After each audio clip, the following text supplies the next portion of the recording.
At the most basic level, it's a timestamp, right? And it's a way of just saying, I put this here at this time in a way that is immutable, irreversible, irrevocable, um, with the ability to track provenance and the ability to uh, share with the world in a way that just could never happen before.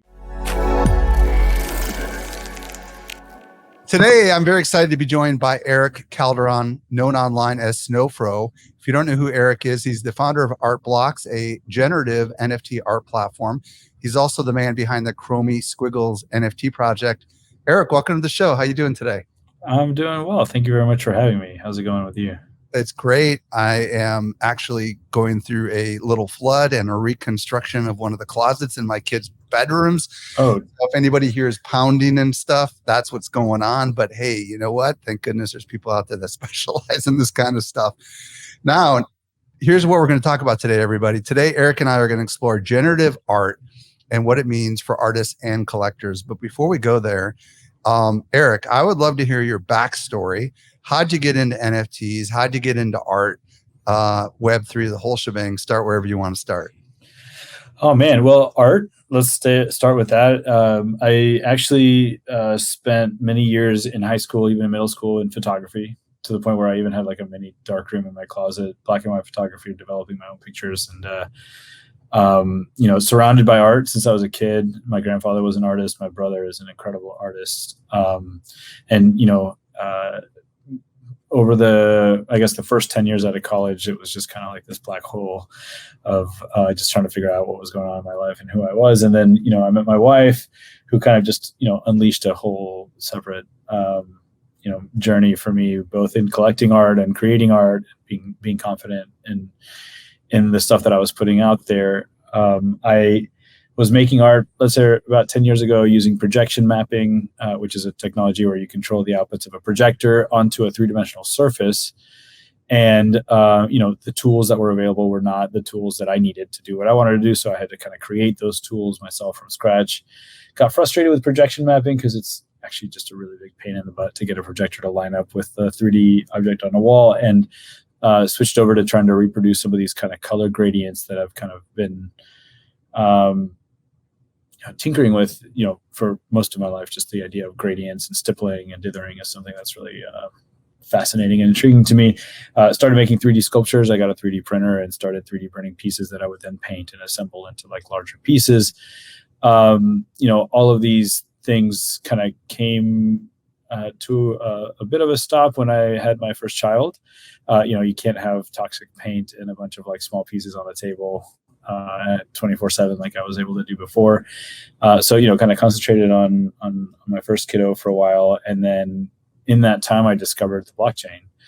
And I've been hearing about it for years. My brother had been telling me about it for years, and in that first year of understanding what a blockchain was and kind of going down the Bitcoin rabbit hole, I also went down the Ethereum rabbit hole. And the Ethereum blockchain is a blockchain that allows you to program stuff. So it's kind of like a big computer, and like I like to tell people, we're all using the same computer. It's, we're all logging into the same computer. And there's something really, really, really fascinating to me about that. So I started diving into that. I started writing some smart contracts, which are, the way that you communicate with the blockchain. And then June 2017, I was browsing Reddit. I discovered a link for a project called the CryptoPunks, which ended up being kind of like the first widely celebrated NFT. Could not believe what I was seeing. It was both a combination of generative art and the fact that, these guys didn't create 10,000 pixelated characters by hand, but instead wrote an algorithm that could generate these pixelated characters. This idea of provable ownership of a digital asset just kind of completely blew my mind. There's a really interesting moment with CryptoPunks where I was claiming the CryptoPunks and I got to pick the ones I wanted. And, we all know that, rarity is kind of an important thing within the generative art world, or at least the NFT ecosystem. And I was able to pick a bunch of rare CryptoPunks. And in that moment of picking rare CryptoPunks, I thought, the blockchain could provide data where instead of me clicking and picking a specific CryptoPunk, I could just say, I want a CryptoPunk. And the blockchain would spit out one based on whatever the percentage of of chance of getting that type of CryptoPunk would be. So instead of claiming 34 zombie CryptoPunks, I might have, if I was lucky, gotten one. And that all came together that very moment of thinking that generative art, the projection mapping stuff I used to do in the past, these color gradients and all these things came into a moment of clarity where I thought blockchain technology could actually be a catalyst for generative art to have new meaning through the digital object ownership value proposition. And real quick rabbit trail. You got 34. You got 34 rare punks. Were you able to sell those to ultimately fund some stuff? I'm just curious. Oh yeah, I mean, in fact, the initial CryptoPunk sales, because I remember claiming them, and a lot of the people that joined me in that initial time with CryptoPunks realized that, like, I don't think anybody was claiming these with this thought that we would make money on these things. I mean, it was just like this little project. It was the nerdiest thing in the world. And then I remember the first time I got a $200 offer on one, and I was like, what? Like, somebody is willing to pay for this thing? And the moment I realized that, I had been thinking now at that point about what eventually became art blocks, and I didn't have the technical skills to code this myself, and I also didn't have disposable income to just kind of throw at this, but all of a sudden I had income coming in from these CryptoPunk sales. So I sold a decent amount of these CryptoPunk zombies early on for anywhere between $200 and $1,000 in order to fund developers to help me build the original iteration of art blocks, which I think deployed on the Ethereum blockchain for the first time in mid 2018. And yeah, from there, it was just like iterating on this concept for a couple of years until I find, listening. I think one of the important parts about this ecosystem is listening and understanding. The community is just so vocal and willing to kind of give you what you need to understand what they want. And what finally ended up as art blocks, what you see today, was launched in November of 2020.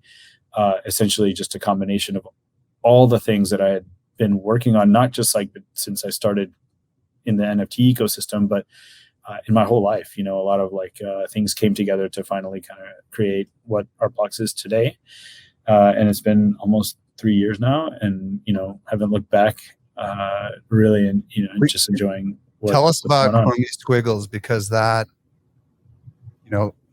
show that part of the story in here, because a lot of people are familiar with Chromie Squiggles. So kind of tell us a little bit about that story as well.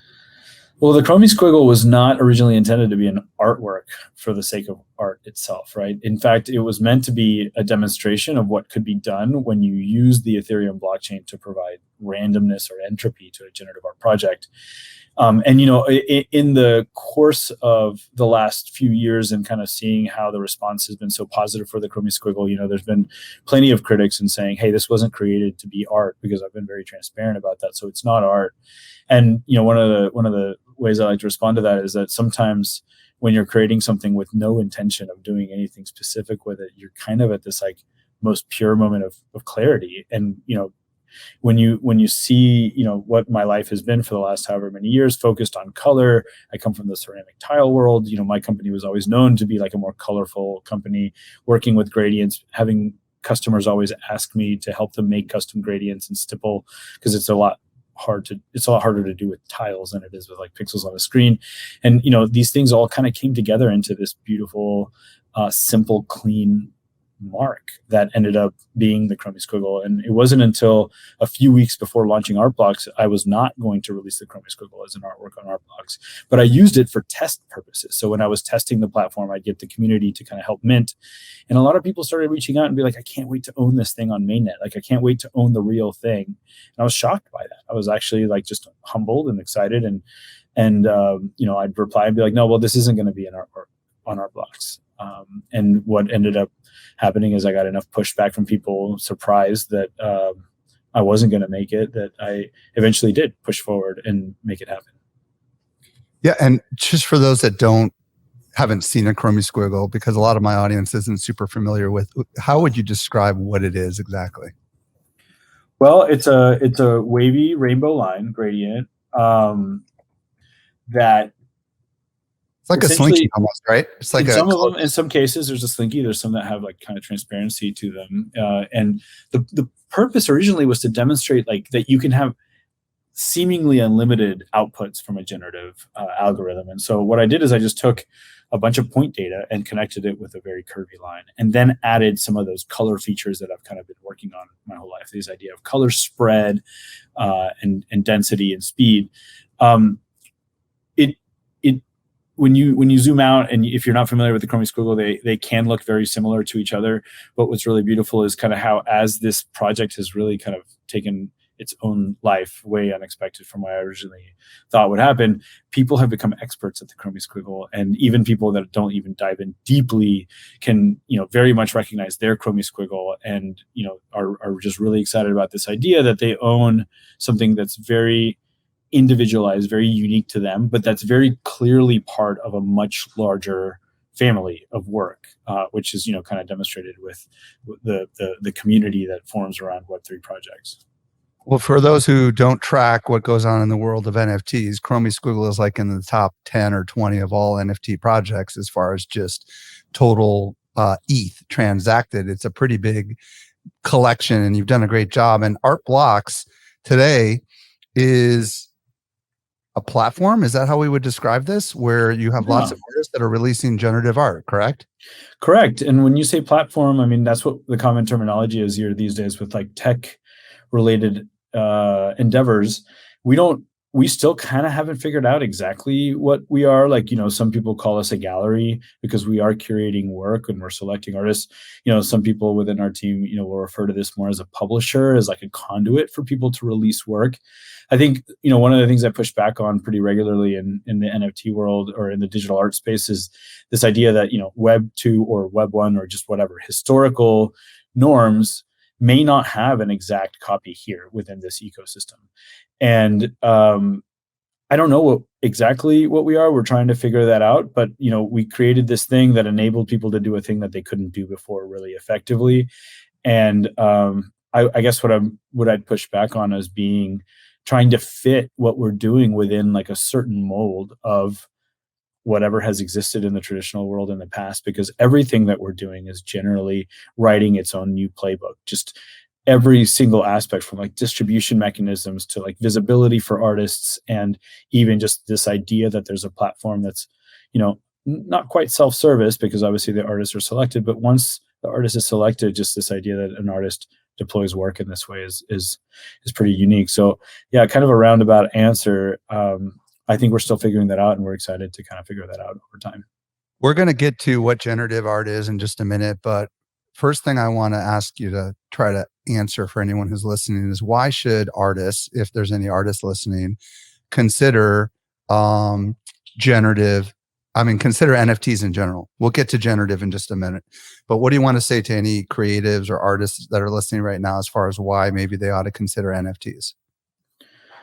At the most basic level, it's a timestamp, right? And it's a way of just saying, I put this here at this time in a way that is immutable, irreversible, irrevocable, with the ability to track provenance and the ability to share with the world in a way that just could never happen before.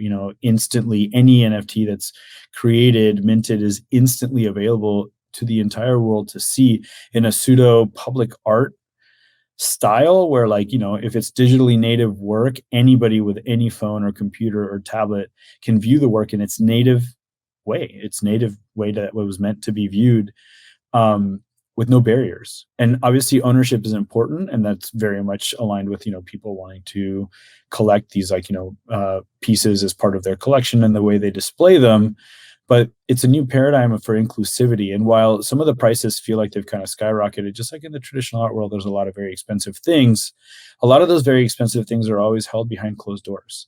And you can see a picture of a painting on a wall. You could see a really good scan of that painting. But there's something just more authentic and more genuine about seeing the actual work in its native state by anybody in the entire world with no restrictions and no limitations.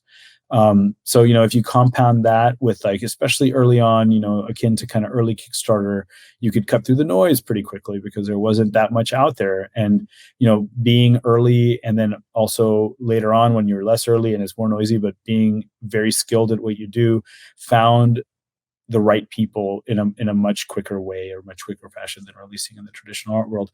As it's become noisier, it's become harder. And I think artists need to understand that, the success of many of the artists and kind of the proliferation of the concept of a digital object in an NFT has made it to where more people have come in, and therefore there's been more activity.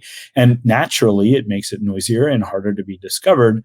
But the best of the best stuff seems to still be kind of crossing my timeline, and it seems like the artists that are really finding success are being celebrated in just a new paradigm of kind of discovery of art. I think that's something worth it for anybody that's in the traditional arts. And, I guess the only asterisk or caveat I'd put on there is, to me, this is a digitally native technology.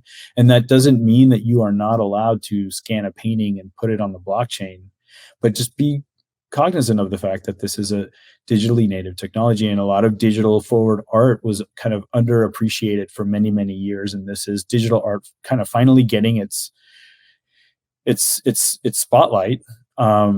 And while I believe that there's going to be plenty of utilizations of this technology for the more physical world, and we see a lot of these things, and I'm personally exploring these things on projects myself, I am less drawn to, for example, a photograph of a sculpture that is minted as an NFT. And I know there's a lot of projects that are looking at using NFTs just as digital certificates of authenticity.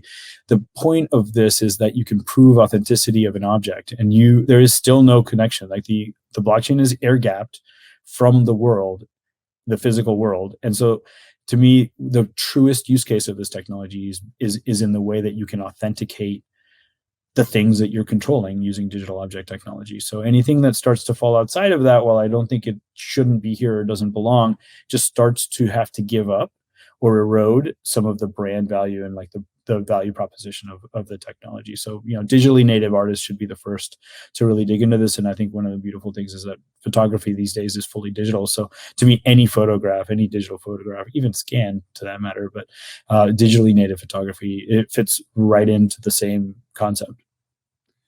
Okay, so let's explore generative art and kind of what makes it different than all the other art that you were just talking about. And then let's try to talk about why generative art is so important, right? Just so people can wrap their heads around exactly what this means. Generative art has existed for decades. It's not new. Computers have been utilized to draw or create audio for a really long time. And the automation that is kind of presented through the use of generative art or algorithmic art is something that up until blockchain technology existed, the automation component of it was often lost. In fact, pre-art blocks, oftentimes I'd see works that were clearly generative, either because I knew that the artist was a generative artist, or because you can sometimes kind of tell when something is kind of created with a computer, but like the hashtags under the art wouldn't say generative. It just wasn't what was spoken about the art. Because the process in the past was that an artist would create an algorithm and run through a bunch of outputs and self-curate the ones that they wanted, and then go through the tokenization process, let's say with NFTs, or even before that. There was this moment, for example, on Instagram where I'd been following generative artists for many years, and I'd see brilliant work and think, oh man, tomorrow there's just going to be another image. And that ephemeral nature of generative art, the fact that the computer can generate seemingly unlimited outputs, with no kind of control as to what is an edition size or what is like the breadth of this algorithm, felt ephemeral, and it kind of always left me feeling with like this empty feeling inside of like, okay, yeah, am I ever going to remember this picture again? Tomorrow there's going to be a whole new slew of images on Instagram of beautiful, beautiful images. So generative art essentially is computer coded art. It's art that's made by running a bunch of lines of code, and you instruct the computer to present you with whether it's visual or audio results. Generative art, as we see it today using blockchain technology, essentially has utilized like the most important aspects of blockchain technology, which includes the decentralized and immutable storage, to, instead of hosting a pointer to an image, which is the way that the vast majority of NFTs are created, the blockchain, which is very expensive to store data on, instead stores the algorithm itself. And since we're storing the algorithm itself, and that algorithm generally we hold, at least at Art Blocks, we hold artists very accountable to being what we call resolution agnostic, which means that that algorithm will produce an output at any resolution, regardless of how big or how small it is. And that output should look identical at each of those resolutions. The idea is that if you take and you wanted to preserve an incredible piece of generative art that was stored in really high resolution, that could be a 20, 30, 50 megabyte file, and you can't put that on the blockchain. So you would create a pointer to that.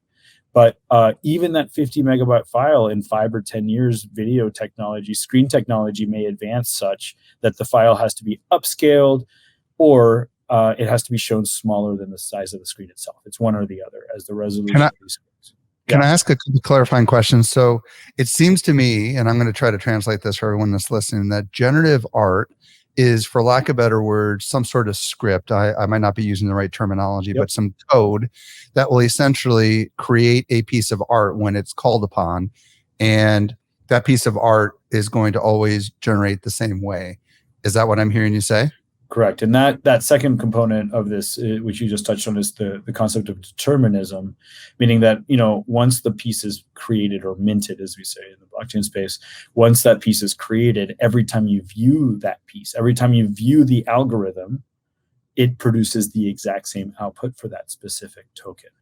And, this huge, while it might seem menial in that generative art has generally been a niche space, and obviously requires a little bit further comprehension of scripting and coding and blockchain technology.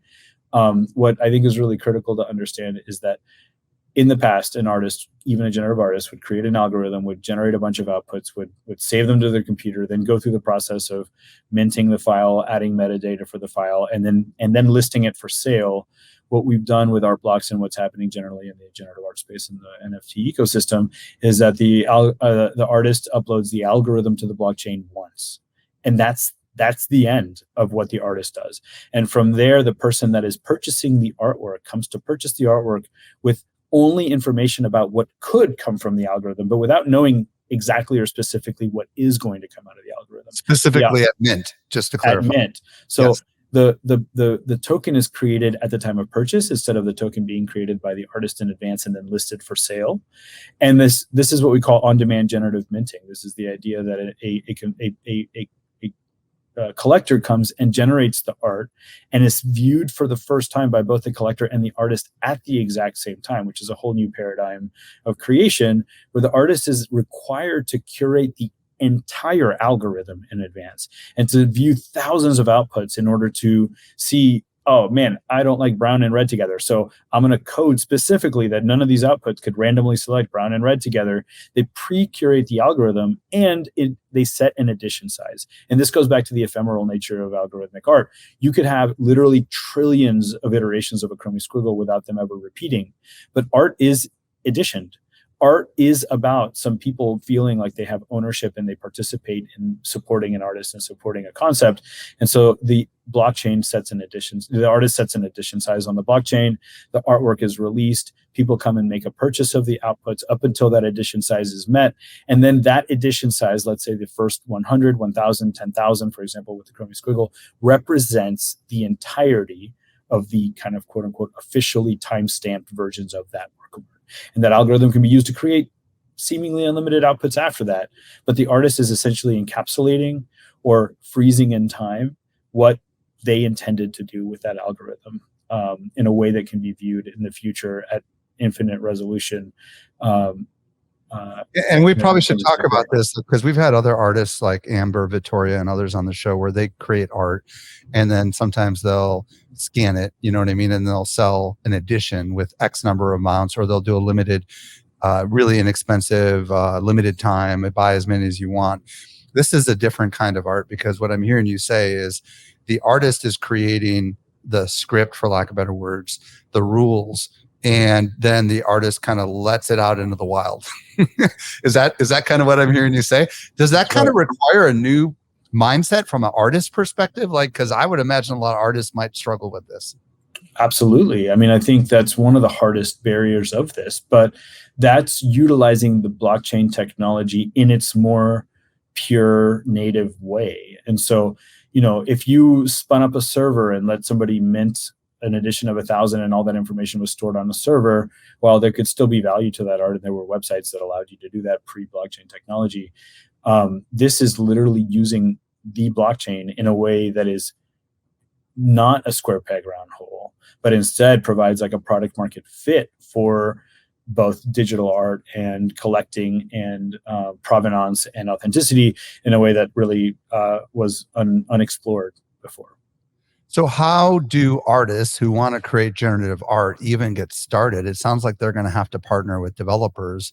I mean, any thoughts on like, maybe they've got a certain style of art that they've done in Illustrator or something in the past, and how do they even go from like their style of art that they've done before to ultimately translating that into some sort of a generative concept? Well, when you take traditional art forms and you translate them into a generative concept, what you're really looking at there is the distribution mechanism for distributing individualized artworks, right? And I think, myself personally, and I think a lot of the original collectors, and especially all the original generative artists that have been making art with code for a long time, will always just kind of elevate the pure artist coder as, the person that was making this type of art with passion before there was any clear path to monetization, which I think is really authenticity is something that's very much missing sometimes in the NFT ecosystem, and a lot of like the pushback from the outside world is just based on kind of the sometimes gross mechanics and financialization of the art. But you have to understand that there's these people that have been making this type of art for a decade or decades that now have a way to release it where the traditional art world infrastructure did not really support it in the same way. And if you're an artist that is a visual artist and you have interest in kind of seeing your artwork come to life, it's critical that those people have a path to being able to take advantage of the distribution mechanisms of this, because a lot of what I spend my time talking about, and I'm giving a TED talk in September, on this concept of individuality, or we've kind of coined this concept of 1 of 1 of X. A 1 of 1 is just a 1 of 1 piece. A 1 of X is an addition where you could have 10,000 of the same image, and a 1 of 1 of X is each one of the seemingly unlimited pieces is unique. This technology goes beyond just celebrating the traditional and generative artists, but enables not just art, but creativity, creation, potentially design goods, fashion, etc., to allow every individual owner to have their own micro brand, their own tiny piece of something that is unique to them, but part of a larger family.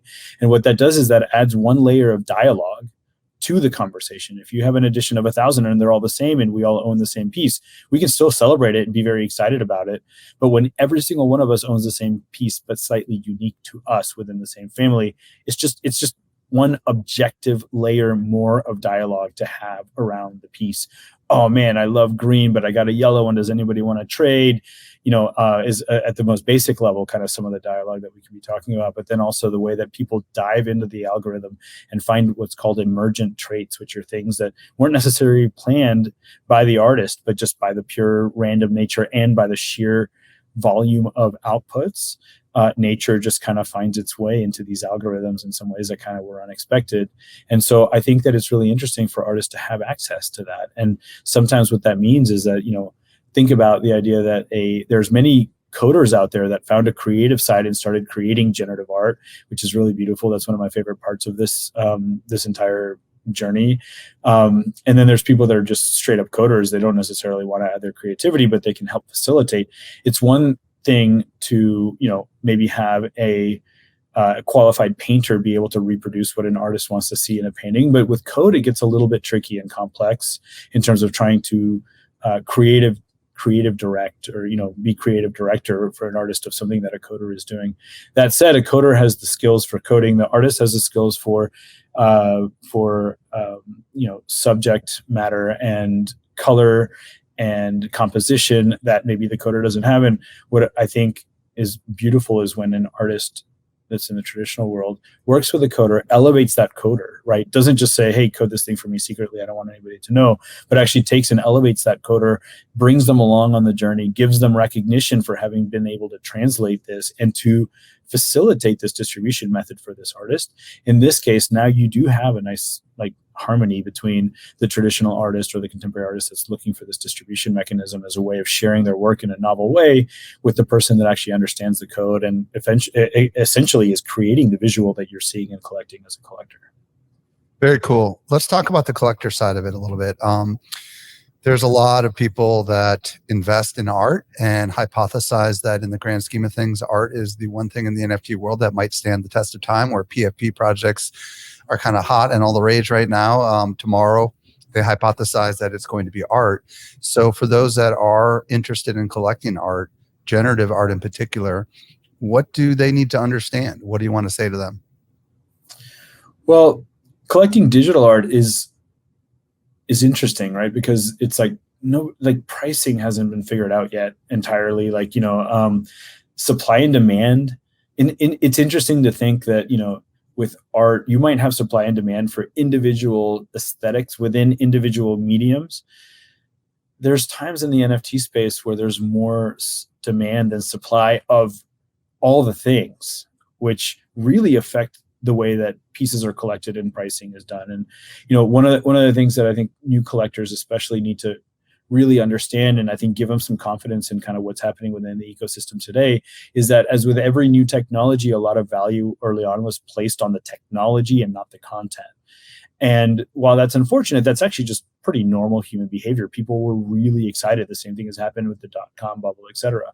But as people have sobered up, as supply has exceeded demand, what we're seeing is that a significant more amount of value is being placed on the content, and the technology is maybe taking second stage behind the content itself. If in an ideal world, an NFT, the provenance, the authenticity, especially on-chain generative art, which to me is like the best use case, like the best, most native use case for blockchain related artwork, and that everything is kind of maintained within the blockchain. All of these artworks and all of these pieces should have more value because they're NFTs. In the same way that, a signed basketball card might have more value than one that is not. But that value to me should be like 1%, maybe 5% if it's on chain, because there's like extra value in it being on chain. I'd venture to say that there are times in 2021 where 90%, maybe 95% of the value associated with an NFT was not the content at all, but actually just the technology, the frenzy, the hype, and all that stuff. But ultimately, a NFT is a higher quality, objectively higher quality representation of a digital artwork, in that it affords a timestamp and authenticity. And then when you add the on-chain generative art components, where all of the information to reproduce the work, resolution agnostic in a deterministic way, is stored on chain, that to me feels like an objective, higher technical quality product, in that from a technical, not aesthetic, technical quality product. And that how will an investor even know, though, if they're buying generative art versus non-generative art? Is there a way for them to actually know when they're looking at a collection that's already kind of minted? Well, generally, generative art is sticking to generative art platforms. So, Artblocks is a really good example of that. Like, you're buying generative art. In fact, with Artblocks, you're buying on-chain generative art that has gone through a vetting process to make sure that it is resolution agnostic and it's deterministic. You'd be surprised, like the slight nuances that you get between browsers. And we go back to the artist and say, hey, look, like it looks different on Safari than on Chrome. I really need you to change this because we want this to be deterministic. We want the person that's looking at this to know that they're looking at their work no matter what. So, generative art platforms specifically are a great way to know that you're looking at that. If you're on a platform that uses, let's say, IPFS-based artwork, which is a pointer at the token level that points to a off-chain, although IPFS is arguably a decentralized system as well, you may not know if it's generative or not. And then it's just up to the artist to say, hey, look, like I love generative art and I want to release my generative art this way. And that's fully within their, like it's perfectly fine for them to do that. You'll know it's not generative art when you see a photograph. You'll know it's not generative art when you see like hyper photorealistic outputs. And just, this kind of goes to a second part when you say investor or collector. Like, a lot of times people kind of dive into this ecosystem and they dive in just head first. I think just being present and participatory and understanding the difference between the platforms and the standards with which platforms release artwork. There has been a relatively clear value in the art blocks generative art piece compared to other platforms, and a lot of that is just the vetting and the process with which it takes to release art on that platform. It's more difficult for an artist to release art on that platform. It's more intimidating in some cases, but the end result is this catalog of work, which is deterministic, resolution agnostic, fully or mostly on chain. There's an asterisk there for a couple different examples. And, to me, that's going to stand the test of time in a different way than other things. That said, if somebody cares enough about something, like, for example, IPFS-based art, they're not going to lose it.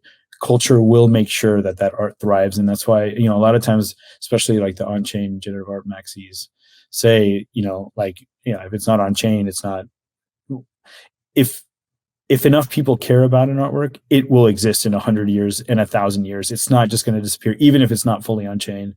So to me, non-on-chain art is still amazing and perfectly viable and very critical to like the success of this ecosystem. The other side of it is, if you're going to collect generative art and you plan to get it during the mint phase, right? This is where, is it wise for a collector to mint, or is it wiser to wait until the project is minted out and then select something that is visually appealing to them? Because obviously the risk you already mentioned with minting is you don't know what you're going to get until after you've bought it. It's kind of like the mystery box at the store, right? It is. You don't know what's inside. Yeah, or the little gumball machine. I mean, I guess if you really hate grape bubblegum, you probably shouldn't go out to a bubblegum machine and test your luck if you only have 1/4. I think that there are many people that prefer the on-chain generative art, the on-demand generative minting experience. It is like an act of performance art in its own way. And there's a shared moment with the artist that I think people really, really kind of get excited about. But that's not for everybody. In fact, many people will have the on-chain generative art, the on-demand generative minting concept moment. And then if they're not satisfied with their mint, they'll exchange it for others. And that's one of those things that, while it's antithetical a little bit to the way that in the traditional art world we are so hypersensitive to how many additions there are to something, the more additions, the more people that can participate, the less the price can escalate immediately, because there's just more supply and there's more to go around. And the more there's something really meaningful about trading. If you don't like grape, but you like apple, the idea that you found someone that had the apple flavored gum and you traded with them, it does make it taste better. And I think that liquidity in the excessive, or quote unquote excessive supply, according to the more contemporary art world, is part of the beauty of it. And so letting people browse on the secondary is very valuable and very much an important part of the experience. And I don't think there's a right or a wrong way. I'm still a sucker for the on-demand generative minting experience. And I find myself really disappointed when I'm on a call and I miss a drop and I have to go buy something on the secondary, because I missed that moment with the artist of kind of letting the artist surprise me or delight me with the thing that they created. From a collector perspective, let's say someone wants to get into an existing collection that's like Chromie Squiggles, hypothetically, right? You're not fully minted out, but you're nearly almost minted out, right? Almost there. And from a collector perspective, do you generally advise people buy what they find visually appealing, or does it make more sense for someone to spend a little bit more money and go for something that's rare? I mean, just, put your collector cap on and advise people, because it seems to me art is very subjective, right? And it's very much based on, somebody might find something really valuable that you, Eric, didn't think was going to be valuable. I'm sure you found that to be the case with Chromie Squiggles, right? Yeah. I can't stress enough, buy what you love. Buy what you love and buy where you belong. Like, if you really just want to be a part of a family of work, some people have to work to get to even be, the Chromie Squiggle was like $20 when it was originally released, but today it's $20,000. Like, it's kind of almost frustrating for me, because I want more people to participate in the Chromie Squiggle, but it's just at a price point that's inaccessible. And I think the idea that somebody could like work their way into having a Chromie Squiggle but be deterred by the fact that they can't get a rare one, to me just doesn't really click so well. Like, sometimes just getting to participate in a project is the most exciting part. You automatically join a community of like-minded individuals.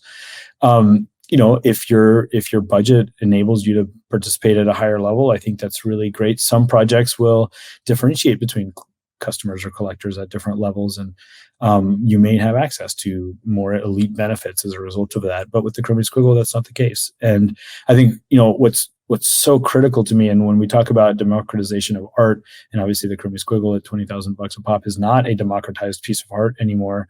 But if you go visit the Mona Lisa in Paris and you walk out with a postcard, you can't have the same dialogue with the person that owns the Mona Lisa as the person that has the postcard. I mean, you sort of can, but it's not the same. It's like one of them is just like a reproduction of the other. Whereas with generative art, like the person that owns in this space, we call it a floor, basically just kind of like the one that doesn't have any rarity to it. It's just like the most basic version of the piece. If you own a floor archetype and you want to have a conversation with someone that owns a cube archetype, which is one of the most rare kind, you guys are talking the same language. You both own the algorithm, the piece, the outputs. You both have your preferences on the color. You're both fascinated by the same concept and the technology. And so even though the two will have an entirely differentiated price point, you're both part of that same conversation in that same family. And so I encourage people to kind of dive in and start with floor pieces and buy what you like, because in some projects, for example, if you look at the CryptoPunks, early on with CryptoPunks, a more rare CryptoPunk was many, many, many multiples of a floor CryptoPunk. And today, as the value of the entire collection has gone up, there's been a compression of the difference. So a very rare CryptoPunk, there's one called an orange side, which is like a pretty rare one. And, I remember that was the last one I got, and it was very hard to get a hold of that. When I did that, it was probably 20 times the price of a floor CryptoPunk. Today, it might be 3 times the price. And so this compression happens where all of a sudden the value of the rare pieces does not feel as significant in comparison to the floor. So, and if you're buying it because you love it, then it doesn't matter at all.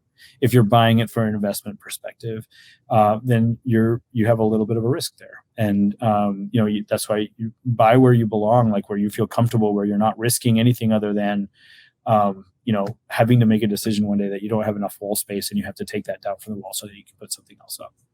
When you guys mint a new collection on Art Blocks, what's the typical range of cost to get in on mint on a lot of these collections? In these days, it's been beautiful. We are getting back towards a more inclusive platform. You can acquire at mint a piece of artwork for less than $100 oftentimes. Okay. But it just depends on how highly anticipated the mint is. We've had projects as of late that one individual edition is $1,500. As an edition of, let's say, 400 or 500. There were times in our blocks where it was just even crazier than that. But today you can participate in a non-frantic mint because things are calmer, with a really beautiful Dutch auction mechanic where it settles and everybody ends up paying the exact same price for the artwork. So you don't have to participate in what we call a gas war, which is where everybody's putting in their bid at the exact same time. You can put it in at the very top. Let's say it starts at 1.5 ETH and drops down to 0.1 ETH. Well, you can just put in 1.5 and if it sells out at 0.1, then you get 1.4 ETH back. And so, the process has become simplified. It becomes less risky for people. There's a little bit less FOMO, fear of missing out, that kind of happens with the blockchain space. And I don't know that this is going to be how it's going to go forever. Right. But right now, it's a beautiful time to participate within this ecosystem. Yeah, right now is a beautiful time because there's more supply than demand is really what I'm hearing you say, right? And it's a great time to get in on some great art. Just curious what your business model is. How does Art Blocks actually survive outside of the Chromie Squiggles initial crazy money that probably it brought into the company? But how are you guys actually making money right now? I mean, what's funny is the Chromie Squiggle is probably one of the least revenue generators of all blocks of all time, just because it was sold at a price early on. Our blocks makes 10% of every mint, of every piece that's sold. And in a world where everybody pays secondaries, our blocks makes 2.5% of the secondary sale, and the artist makes 5% of the secondary sale. We also have a kind of, I've identified, and as my team is aligned with this for the most part, that there is opportunity for other platform brands, et cetera, to provide the same vibe of on-demand generative minting for their own audiences and constituencies. And so we've created this product called Artblocks Engine, which allows other people to kind of release artwork using our infrastructure, using our technology. So we make a percentage of those sales as well. And That's those like things a white label almost of your essentially, technology. yeah, it's like a white label of the technology, essentially just like a tech partner of helping other people not have to build out all the infrastructure for on-demand generative minting that we've not just built up, but hardened over time. And what's beautiful is, the early days of Artblocks, there was, we were on Discord, and Discord is, this community of originally gamers, but this is a really wonderful place where the NFT ecosystem has come together. And in the early days of Artblocks, the ecosystem inside of our Discord was just like a vibrant place. This is before there was a heavy financialization of the art.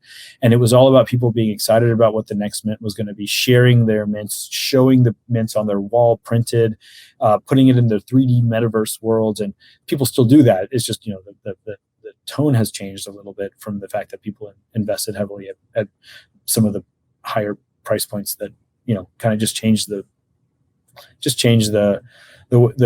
tone within the ecosystem. And that early feeling, I think, is something that could actually exist with any, especially apparel brand or design good brand. It's like, people do like to share what they have, and it's a little bit easier to share what you have when you have something different than what everybody else has. And when you're in an ecosystem that is receptive to you sharing what you have, not like looking like you're showing off what you're doing.